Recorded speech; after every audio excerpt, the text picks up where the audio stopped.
தனியார் மகளிர் கல்லூரியில் மாவட்ட வேலைவாய்ப்பு மற்றும் தொழில்நெறி வழிகாட்டு மையம் சார்பாக நடைபெற்ற வேலைவாய்ப்பு முகாமில் இளைஞர்களுக்கு உடனடி பணி நியமனம் சான்றிதழ் வழங்கி பாராட்டு.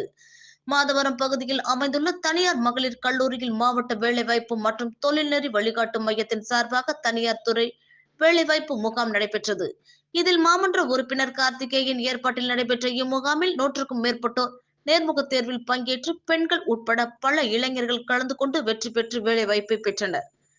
இவர்களுக்கான பணி நியமன ஆணையத்தை சிறப்பு அழைப்பாளராக கலந்து கொண்ட மாதவரம் சட்டமன்ற உறுப்பினர் சுதர்சனம் உடனடியாக வழங்கி வெற்றி பெற்றவர்களுக்கு வாழ்த்துக்களை தெரிவித்து பாராட்டினார். இதில் மாவட்ட வேலைவாய்ப்பு தொழில்நெறி வழிகாட்டு மையத்தின் துணை இயக்குநர் மகேஸ்வரி, வேலைவாய்ப்பு அலுவலர் கவிதா, பொது மேலாளர் மாதவ பிரகாஷ், எல்கே குழுமத்தைச் சேர்ந்த அனைவரும், கல்லூரியின் முதல்வர் டாக்டர் அண்ணம்மாள், அற்புதமேரி, கல்லூரி கல்வி வளர்ச்சி அதிகாரி MR பெனடிக்ட் குமாரி ஆகியோர்கள் கலந்து கொண்டு திறமையான மாணவ மாணவியர்களை தேர்ந்தெடுத்தனர்.